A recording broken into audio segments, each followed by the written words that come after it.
Sup, guys? It's Toad back with you. As always, it is Monday, February 10th. We're coming off the Super Bowl last night, which was a pretty surprising Super Bowl in a lot of ways. First of all, I did win yesterday. I had a winning day, but it didn't start out great with college basketball. It was Maryland, I think, absolutely should have gotten there, and they missed by a half point. I think maybe there were nines out there at some point, so maybe I could have pushed. I didn't think there was that much of a difference between. No, I didn't share that yet. I don't know if there was that much of a difference between. I didn't think there was that much of a difference between the 9.5 and 9, but obviously there wound up being so.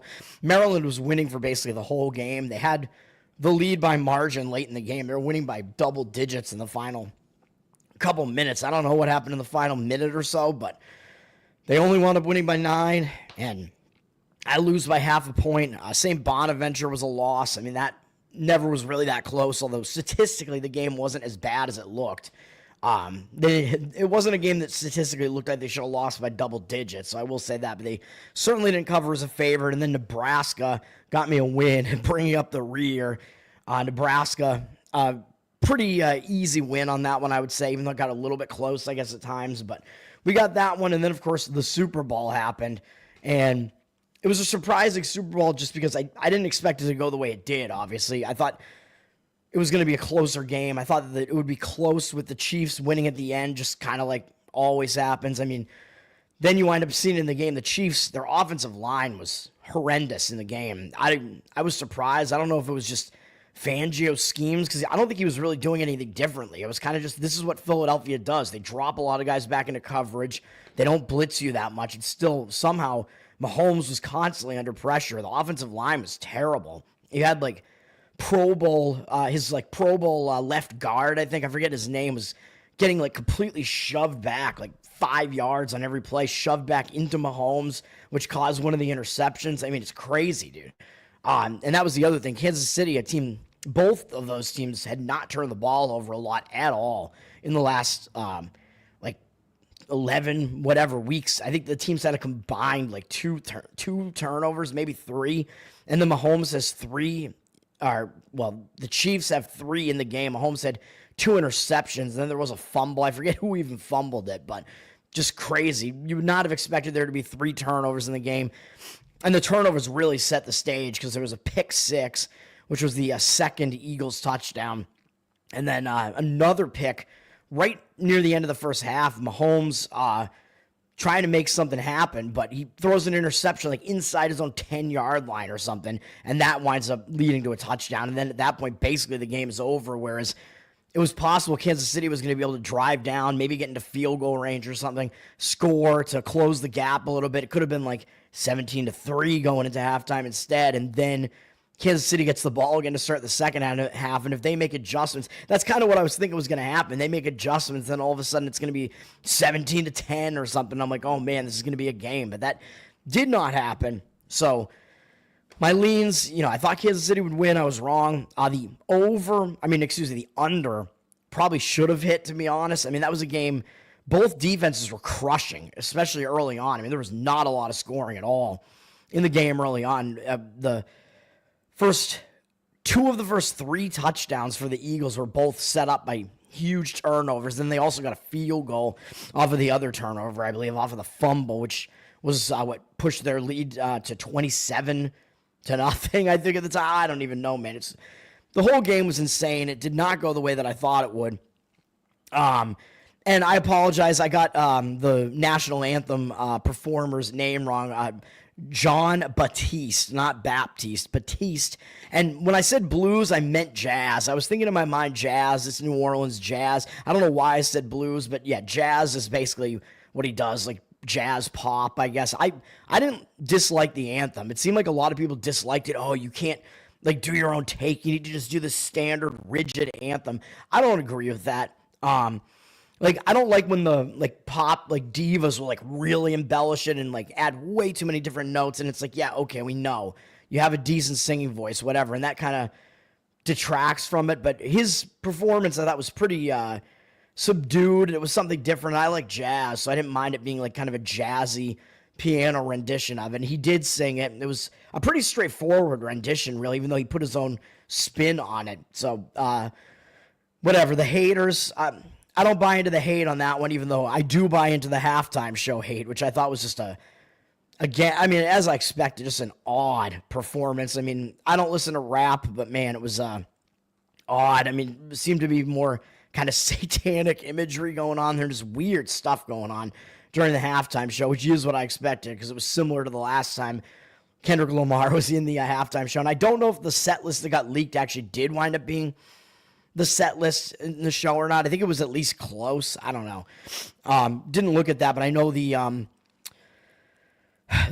books took those bets down. You could still bet on like his guest star appearances and whatever because that wasn't in the leaked set list. But yeah, very strange. I believe the national anthem went under the 2-minute marker, whatever the line was out there. I would have to go check to make sure that that was indeed the case. And then the Gatorade color was yellow/green. Lemon lime was dumped on Nick Sirianni, and it happened kind of early with still like 2 minutes left in the game, although the game was certainly over. But yeah, I think if the Chiefs had won, I think it probably would have been purple because they used that in their other two Super Bowl wins. So I believe I had the Gatorade color right that each team was going to use, even though I think maybe it kind of is random because they probably have multiple different Gatorade colors on their sidelines. Maybe they don't. I don't know, but green-yellow actually wound up being like the odds-on favorite. There was a shift in the market. I was like, oh boy, somebody must kind of know something, and that did wind up being the winner on the Gatorade color. I know that's very exciting with the Gatorade color. But then my props, I went 5-0, baby. I didn't play the side or the total, and I wind up going 5-0 on my props. I loved it. It was looking like it was going to go 4-1 for the most part throughout most of the game, but the couple of those grinder props done early. I mean, of course, the first 6-minute one is going to be done in the first 6 minutes, and that was pretty easy. That wasn't even in danger at any point of losing, really. I mean, the Eagles got the ball first after the Chiefs won the coin toss on tails, by the way, and deferred, which you knew they were going to defer. I think both teams probably were going to defer if they won the coin toss. Like I said, Kansas City definitely does. They did. The Eagles didn't score on their opening drive, and they did have a slow drive that did take a while. I believe they got about to around midfield and then wound up having to punt the ball. And then Kansas City stalled out on their drive, too. So I believe when the 6-minute mark happened, I believe it was during the Eagles' second possession, or it might have been towards the end of the first Kansas City possession, but it was like never in danger. Neither team even got into field goal range during that time. Kansas City, in fact, didn't even get over midfield until the second half, which their offense was just struggling unbelievably. It was crazy. And then as far as the offensive side of things, so I won the no score in the first 6 minutes, and then on the Philadelphia offensive side, Philadelphia was definitely doing some damage through the air and with Jalen Hurts running the ball. And you kind of had to expect that was kind of going to be the case. Kansas City, they slowed down the run, which I know was one of my props. They did a really good job slowing down Barkley. He did not have a good game.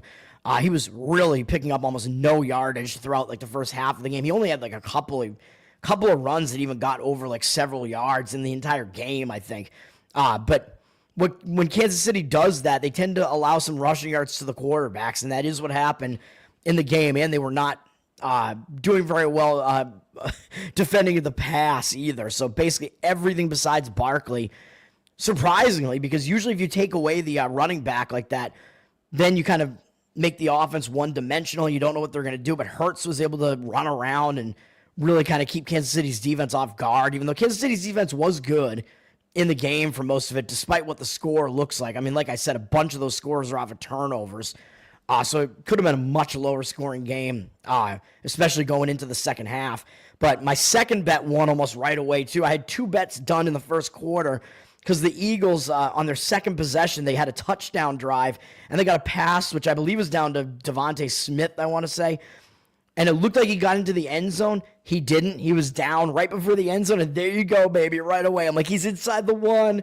There it is. Like, as soon as that happened, I'm like, please tell me he was down and that it wasn't a touchdown, because I don't think we got another 1-yard touchdown, but we got one right away and set it up. I'm like, here comes the tush push. Yep, no problem. One play, he's in. Tush push should be banned, by the way, in my opinion, or other teams should just start doing it and like deal the Eagles a taste of their own medicine. I don't know why the Eagles are the only team that do it that way, but I was going to take advantage of it with that shortest touchdown yardage under 1.5, and that one hit on the first touchdown of the game. So those two winners right away in the first quarter. And then the other one that I had, the 3 consecutive scores, that hit like early in the second quarter, of course, because the Eagles had the pick 6, and that was the 3 consecutive scores for the Eagles right away. 17-0. So my 3 grinder props are all done right away. All of them hit. And then it was just a matter of let's hang on and make sure that Barkley doesn't break one like gigantic run, which he never did. So aside from that, that one was never really in question. I mean, Barkley, he only had like whatever it was. I think he was maybe 30-something yards in the first half, maybe not even, and then did a little bit better in the second half when the Eagles, you knew they were going to be running the ball with the lead, which scared me a little bit because I'm like, oh shit, they're going to be running the ball, but it didn't really matter. The Chiefs were still able to wrap him up really well. I think he did not do a whole lot in the game. I don't know where he landed. I think he landed like 57 yards, so it was not even close. It was like half of what the total was, so that one, I thought that one was a really good play. I gave you the historical trends on that. That one won. And then Xavier Worthy, over 5 receptions. When I tweeted it out, I fucked it up because Action Network, I track my plays on there, and they let you pick from like some pre-selected like props that they have there. So I'll try to do that and find my prop on there if it's what the prop is, just so I can track it and see the updates on it during the game. But I fucked it up because the one that was on Action Network was 5+ receptions, so the 5 would be a win instead of a push, and I took over 5, so 5 exactly was going to be a push for me. That's how I got it at like -137, whereas that's why the 5+ was at like -180 or more, because the 5 wasn't going to be a push, so I fucked that up. So hopefully if you got that, you found a good number on that. And Worthy, it looked decent early, as Kansas City had a couple of plays early on. They threw a pass to him in the first 2 plays that they had. So he has 1 catch, like 2 plays in his, Kansas City's first drive, even though it's for no yardage. I don't care about that. I just need him to get reception. So I'm like, okay, here we go. No, but then he doesn't have one for the rest of the entire first half. He's sitting at 1 catch, no yards for the first half. And I'm like, oh my God, this is bad. Then Kansas City starts with the ball in the second half. They get a pass to Worthy almost immediately in the second half. I'm like, all right, we got 2. We're still live here on this one. And then, it was looking a little bit bad for a while again. I think he was at 2 going into the fourth quarter, and then it all broke loose, baby. And he got another catch, and then on the very next play, he got like a long touchdown reception, and then he had a couple more catches, and then it was over. I got it, and then just to put the icing on the cake, he got another ridiculous long touchdown catch. It was a great catch on that last touchdown by Worthy. That was a crazy catch by him, man. He was double covered in the end zone, and I think he got interfered with by one of the defenders, and he still caught it for the touchdown. I'm like, holy crap. So Worthy, I mean, barring the circumstances where they were getting blown out, so Philadelphia's defense probably wasn't totally going all out at that point, and Worthy was able to do some damage late, but man, I think he's going to be good. I mean, that was one of the best wide receiver statistical performances in any Super Bowl. I think he wound up with 8 catches, no drops, 157 yards, and 2 touchdowns. I mean, that's crazy. I was like, Worthy MVP, baby. He is worthy, but either way, that bet hit as well, the over 5, never in doubt. I mean, man, he had a huge fourth quarter, crazy. When it didn't matter anymore. A lot of garbage time, but you get it the way that you get it, man. I think that shows you that if Kansas City was able to do anything and actually possess the ball at all, which they didn't even do in the first half, they were 3 and out on like every single drive. They couldn't even sustain a drive at all because their offensive line kept getting destroyed, which really was, that's how the game went. Philadelphia's defensive line dominated Kansas City's offensive line, and that was really the tale of the game. That's what happened. But because of that, Kansas City couldn't sustain any drives early, and you got to think that the way that once they were able to get some offense going in the second half, their game plan was involving Worthy a lot. So that was worthy of a play still, in my opinion, and hit scoreboard. Thanks for showing up again, man. What's up, man? Let's get into my plays for today. I only have one play for today. It's in college basketball. It's a short card today. We have some big games in college basketball, and we have a lot of non-big games in the SWAC and the Southland and stuff, and some Colonial, I guess. A little bit in the American and the Mountain West. I don't know if I'm missing any of these. That's basically what we have going on today. A lot of SWAC and Southland today, and a Patriot League game up first, which I will point out, American University did win at Lafayette earlier this year, so it is a road revenge angle for a road underdog in Lafayette if you like that. I don't play those things blind, though, obviously. I do use that as one factor in my handicapping. It's a decent angle to look at when you have a second meeting and the home team lost the first game and now they're a road team in the second game. So we do have a few of those today. But that's not my play, obviously. I don't know what else. I forgot what else I was going to say about this, but a lot of Southwestern teams playing with the SWAC and the Southland today, man. So some games that people probably are not going to want to watch. Some of them are not even watchable. A lot of them are on ESPN Plus, though. You can find a lot of these games on ESPN Plus. But the first big game up, the ESPN game of the night at 7 p.m. This is the game that is my play. I'm giving you the play right off the bat. If you know me, you know exactly what my play is. North Carolina plus the points, baby. North Carolina plus 5.5. You might be able to get 6 still. I mean, I haven't played this one yet, but I will. Clemson's down from 6 to 5.5 with juice. They have 62% of the tickets now. It just moved up from 57. So these percentages are going to move around. I mean, it's college basketball early in the day, but this will be probably the most heavily bet game on the slate, I would imagine. This and Baylor-Houston are the two big games today, so both of those. But this game just kind of seems more intriguing just because it's kind of that classic ACC clash here. And it's a shorter line, but Clemson down to 5.5 with juice, 62% of tickets, 58% of the cash. So I think Clemson is undoubtedly going to wind up being the public team here because they have the better record and the public is recency bias. So you know what I'm about to say. What did Clemson just do? And not only did they just do this, so this is Saturday night. So this is a late game on Saturday, fairly late, not late, but it was probably like a 9 p.m. Eastern game or something, or maybe a little bit earlier than that. But this game definitely ended during the night, and this was basically less than 48 hours ago, and you can see it right here. The court storming, baby. Clemson pulled off the win over Duke. Huge win. Win of the year. It was a close game the whole way, pretty much. Clemson was in that game, and they were able to do it. Of course, we know the Duke fans are probably going to complain that the court was slippery, man, and Cooper Flagg fell down, and the court was wet, and then he almost fell down again, and the court was wet. But it's like, I mean, okay, but like, there's a wet spot on the court. You can't predict which player is going to be in that wet spot at any given time. These players are on Chrissy Mayer's podcast, by the way, the wet spot. I believe that's her podcast.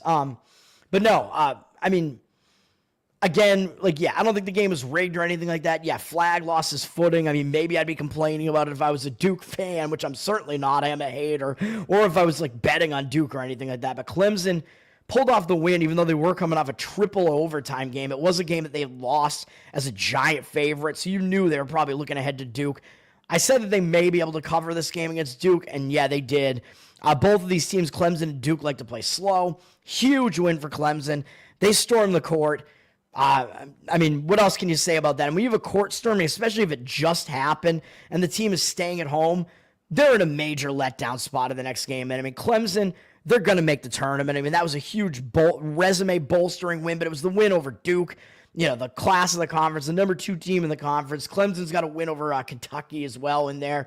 They've been good. I mean, they're not going to miss out on the tournament, so no worries there. That was a huge win for them. They beat the team that dominates the ACC right now and has been one of the dominant teams in the ACC always. Again, I don't need to repeat myself. Huge win for Clemson. Now they get North Carolina. And yeah, North Carolina normally would be a big game, but I mean, you're coming off a game against Duke, and North Carolina's a down team this year, man. And people are talking about how bad North Carolina is based on what their expectations were this year, and thinking is their coach, what is his name? Brown? Is that? I forget what his name is. Hubie, whatever. People are saying that he should get fired and whatever. We'll see. But people are definitely complaining about the coaching here because North Carolina does have a talented team. I mean, they were one of the ranked teams to start the season. It just has not panned out. But in this spot, Clemson's in a terrible spot, a letdown spot where I don't think you're going to get a focused effort out of Clemson here. For North Carolina, I think you are absolutely going to get a focused effort. They did win in their last game against Pitt, which was a big game. It was a revenge game because they lost to Pitt 2 games prior to that, and then they lost to Duke in the middle, which you're not going to blame them for losing to Duke on the road. But North Carolina, they pretty much needed this win over Pitt. North Carolina is going to have to win most of their remaining games pretty much to try to get into the tournament here, but they're a bubble team. They're probably on the outside looking in right now. I believe last bracketology that I had, I think I had them in the first 4 out, I want to say. So we'll see. But North Carolina, they know they're a bubble team. Clemson is pretty securely in and coming off a huge win. North Carolina, they have way more reason to be motivated in this game, man. This is another opportunity for them to get a win over a big team here against Clemson, a team that will be in the tournament. So this is a huge opportunity for North Carolina. I think you're going to get a very focused, motivated effort from them as an underdog, and that is what you look for. It is a classic play for me, classic letdown spot for Clemson. Blindly fade the team that just court stormed, basically. I like it, and people are going to also look at this and see, well, North Carolina just got killed by Duke, and Clemson beat Duke, and Clemson's only laying 5.5 or 6 here. Pretty easy, right? Take Clemson. Nope, that's not how it works. And yes, I know Clemson slows the ball, slows the game down. North Carolina likes to speed it up, so it is a pacing mismatch in this game. But I don't mind that in a situation like this, because if you're fading the slow-paced team and they're laying points, I don't think that's a horrible way to look, man. The slow-paced Clemson team here, a lot of times they aren't able to cover like numbers as a favorite like this because they're just not built that way, really. Built backwards, ladies and gentlemen. So I think that is fine as well. Like taking the underdog against a slow-paced team, I think is not a bad thing to do either. Because if the game winds up being slow, it can be a closer game and points could be more at a premium, even though the total in this game isn't particularly low, up to 146. So maybe even the market maybe seems to even be indicating that maybe North Carolina will be able to go a little bit fast in this game at some points in the game. But that's what we got going on there. North Carolina is my one play, plus 5.5, 6, whatever you can get on that. Based on Ken Palm's rankings, he has North Carolina not as far down as you would think. He has them 41st in the country, 11th strongest schedule, has them pretty low in luck. Decently, basically top 50 in both offense and defense. It's not bad. They're not a horrible team. Clemson is good. Clemson is on the borderline here as being a top 25 team, according to Ken Palm. Not quite there. Their defense is similar in efficiency metrics to North Carolina, so it could be a defensive battle to some extent as well. Both teams aren't bad defensively. Clemson, one of the slowest teams in the country, very slow in pace. So we do see that big pacing mismatch with North Carolina being one of the fastest. Both teams low in the luck index. North Carolina's faced a bit of the stronger schedule. Clemson is definitely the better of the two offenses, which is surprising, as usually you think of North Carolina being fast and scoring a ton. But they're not horrible offensively either, so just North Carolina's not that much worse. They're a little bit better than they look like they are. I think both teams might be, but again, in this situation, North Carolina is the play. All right. We do have a few other games here that might be of note. There are some other like road revenge angles going on here in some of these smaller conferences. I was looking at Texas A&M Corpus Christi. I would slightly lean to their side against Lamar because they lost to Lamar at home earlier this year, and they lost as a pretty big favorite, I think 8.5. So type of situation where you want to look to maybe go for the better team in the road revenge angle here. And they're coming off not a great loss to Stephen F. Austin, but they are playing a fourth straight road game, which kind of gives me a little bit of hesitation because that's not that easy to do. Lamar is not the better of the two teams, even though their record looks very similar, and they're actually ahead of them in the conference. So maybe a little bit of extra motivation for Texas A&M Corpus Christi there. And Lamar is coming off a weird buzzer beater win over Texas Rio Grande Valley, where the game was tied and looked almost certain to go into overtime.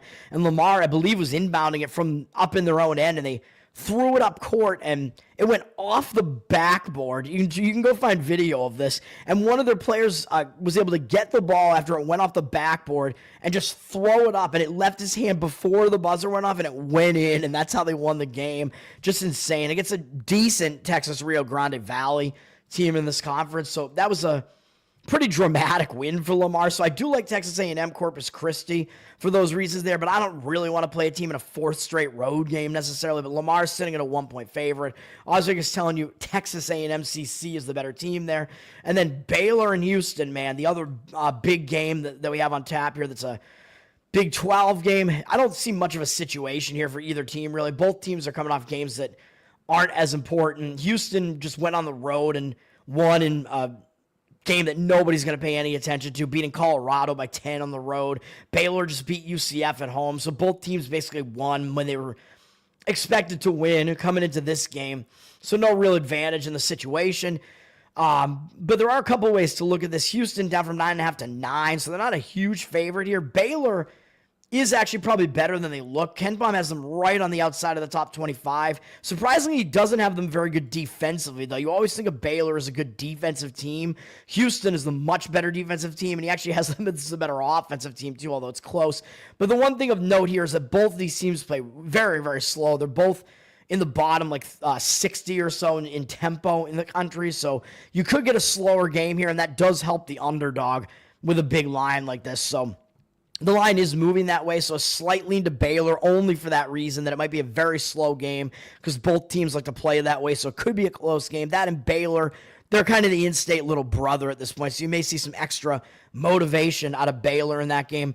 I would probably expect it to be fairly low scoring as well, even though Baylor isn't great with the defensive efficiency metrics, but both teams play really slow. Houston, very, very good defensively. The total's up from 131.5 to 132.5, though, but I don't know that I would agree with that move. I don't do college basketball totals, like I said, but that does seem like an under type of game there. And then we got NBA to finish this off, where I don't have any plays in the NBA. Minnesota-Cleveland is a decent game up at 7 p.m.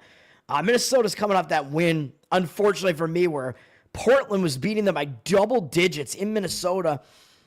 Like, it was like a 13-point Portland lead with like a minute to go in the third quarter, and then they wind up losing by almost 20 points. Makes no sense. So Minnesota kind of escaped in that game if they really didn't play a good game. It was what was a bad spot for Minnesota, in my opinion. And Anthony Edwards isn't even listed as one of the stat guys in the game, so I don't even know. Did he play? It looks like he didn't even play in the game. So I'm not paying attention to these injury reports. Anthony Edwards was actually out for that game, which is another one that sucks for me. I got to pay more attention to the injury report, man, because sometimes the team will step up when their star player isn't there. So you got to pay attention to, is Anthony Edwards going to play in this game? T-Wolves are going out to play Cleveland. Of course, you're going to get a focused effort out of them. It looks like Anthony Edwards is game time decision. I was looking at Jesse Edwards. I'm like, who the hell is that? So we'll see if Edwards does play in this game. I don't know if the last game was just kind of it was a rest spot for him in a game that didn't matter as much, potentially. But this game does matter. Both teams are going to show up for this game, so it's a tough handicap. Cleveland's coming off a win over Washington, which, I mean, who cares, really? They're returning home from a road trip, but it's only a 2-game road trip. And they haven't played that many games in these days here. They've had 2 days off, which can kind of exacerbate the return home spot in a way, because that can lead to some of those return home distractions where you get kind of caught up doing stuff at home. But I don't know. I wouldn't fade Cleveland in this spot. They're up from 8 to 9 with juice, so the money is coming in on Cleveland early. And you got T-Wolves getting the tickets, 77% of tickets and only 74% of the cash. So it's a spot where it's looking like the T-Wolves are shaping up to be one of those dreaded public underdogs, and the line is actually moving towards Cleveland and against them. So I wouldn't have any real reason to disagree with that move. Atlanta just hasn't really been playing well recently. They're playing a pretty tight schedule here, as they're playing a third game in 4 days, all in different cities, and a fourth game in 6 days, and actually a fifth game in 8 days, and a sixth game in 10 days, and seventh and 12. So they've played a lot of games, and they've been on the road, back home, now back out on the road. And they do have the Knicks up next, and I don't know if they're going to be totally focused on this Orlando team. It's been really sliding. I don't know. Atlanta coming off an easy win over Washington after they beat Milwaukee, which is a much bigger win. They may be looking ahead to the Knicks a little bit, because Orlando, even though they have a lot of talent on this Orlando team, they just haven't really come together, and they've been playing pretty bad as of late. But again, I think you might get some value with Orlando now, because that was a long road trip for them. I mean, it's not that easy to win all these road games. They've been without Suggs. I don't know if he's back yet or not. Banchero and Wagner are both there, so they've both been filling up the stat sheet there. And Orlando had a tough spot in their last game, and a return home spot from a long road trip. As I always say, it's not a good spot. You get distracted when you have to return to family life, and you have to try to focus on the game as well. They still got out of there with a win over San Antonio, the new look San Antonio with De'Aaron Fox there now. And usually that's like kind of a bad spot, and if you don't play that well, the second game back at home is a much better game for you. So I think there are some reasons to make an argument for Orlando in this one, and that is the way that I would lean. They're up from 5 to 5 with juice, 65% of tickets, 67% of the cash on them, so the money does look like it is coming in on that side as well. I agree with it. It's just, I don't think it's strong enough to be a play. I mean, I'm being very, very selective here today, man. That's how I roll. My Boston Celtics are at Miami, and the Celtics are coming off obliterating the Knicks. I did mention that because I can gauge the Celtics fairly well, man. I thought that was a good spot for them. Whenever they lose as a double-digit favorite at home, which happens a lot, it's crazy. They just overlook teams so often right now at home. I mean, you're going through the motions as the returning champs, man, and everybody's out to get you. And Dallas certainly was. I won on that game with Dallas, even though AD wasn't even there yet. And by the way, very unfortunate. AD was just dominating the game against Houston. Even though I lost that bet on Houston, but he was dominating. He got hurt in the third quarter. It looks like he's going to be out for a while, for like 3 weeks or something. So very unfortunate for Dallas. If they can hang on and make the playoffs, it'll be interesting. Them being in the playoffs with AD, probably coming back at that point. But crazy. His first game there, he's dominating, and then he gets injured. That's just, you don't like to see it, man. The Celtics came off that bad loss. They went out on the road, and they took care of business against the Knicks. I mean, when you get a focused Celtics team, you usually get a good game out of them, and they just dominated the Knicks in that game. It was never close. They blew them out at New York, but now I think they're in a spot where they're probably not in a good spot again. It's the Celtics zigzag phenomenon. Second straight road game now with 1 day off in between, coming off that very satisfying win over the Knicks, and they have to play Miami, who doesn't have Jimmy Butler anymore, and who knows really what's going on with Miami. But this Miami team, I mean, they're used to playing without Butler. It's happened a lot over the last few years. They know how to beat the Celtics. They've been able to do it before. The problem with this is that Miami's returning home from a road trip that did take them out as far as San Antonio. They've been away for more than a week. They've had 2 days off here. So I still would kind of lean to Miami, but there's no way. I almost never play teams in return from road trip spots, even though if you're going to be focused on a game when you return home from a road trip, it's going to be a game against the Boston Celtics. So they do have Oklahoma City and Dallas up next too. So some big games coming up, and it is one of those dreaded single home game spots that I talk about that's sandwiched in between 2 road trips. The road trip sandwich is usually a pretty bad spot. Although, like I said, when Boston is your opponent, you're probably not going to overlook them. So I don't love the Celtics in this spot. They're up from 5.5 to 6. 86% of tickets, only 85% of the cash. And if you're not getting a focused effort out of the Celtics here, laying points on the road, I wouldn't want to do it. And they're very public again. So I wouldn't want to do that. Golden State is at Milwaukee. Golden State coming off a win over Chicago. Let's see, where they easily beat Chicago, but now they're finishing a road trip. And they've had 1 day off in between a couple of these games, so they are playing a 4th straight road game in the last, 4 games in 6 days. So it's not the easiest spot, and it's also a 5th game in the last 8 days, all in different cities. So Golden State's had a pretty tight schedule recently as well, so I don't know that this is the greatest spot for Golden State, and you got to pay attention to what their personnel is, as always. I mean, it looks like really, there's not a whole lot going on, actually. Curry is a game-time decision, and that's about it. Milwaukee, remember, Giannis got hurt whenever that was, pretty recently. So he has been out, I think, for the last game or 2 now. So Milwaukee's without their best player, without Giannis. So you got to take that into account as well. He hasn't played, actually, for a few games now. It looks like I think he got hurt in this, either in this Memphis game or the OKC game. I don't know, because I haven't been involved in Milwaukee games since then. They returned home from a road trip, and they still got the win. Damian Lillard really having a big game in that one, stepping it up against Philadelphia. Philadelphia's just been a mess, though. Just can't get it right. Can't, get all their guys on the court at the same time and get in rhythm and build up that chemistry. Just haven't been able to do it.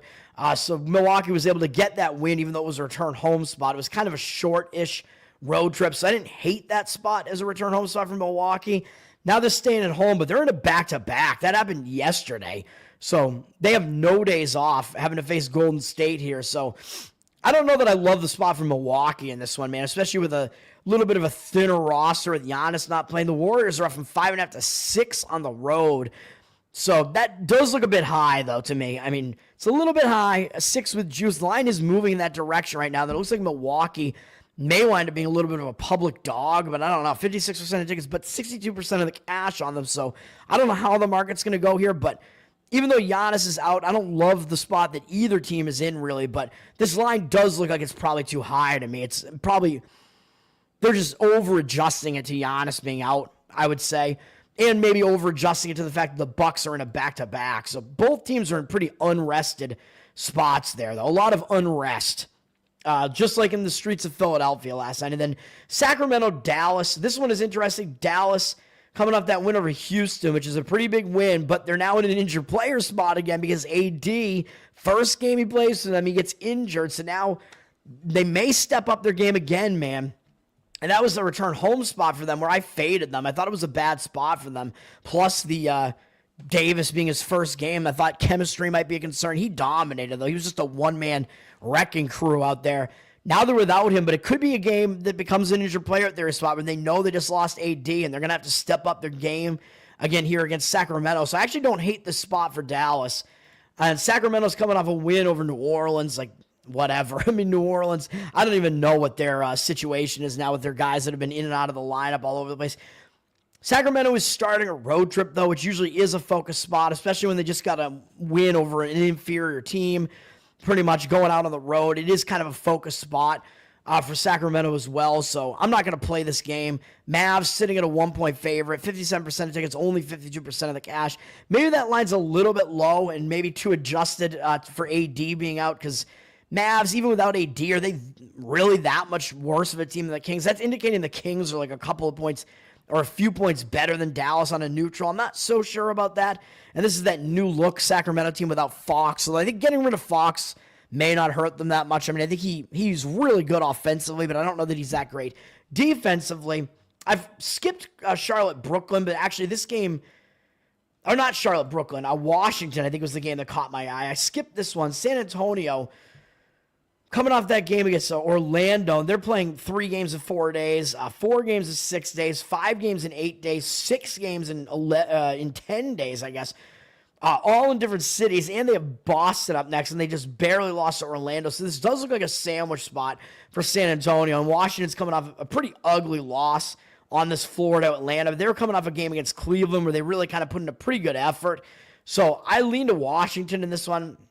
Actually, probably one of the strongest NBA leans today, but I can't do it.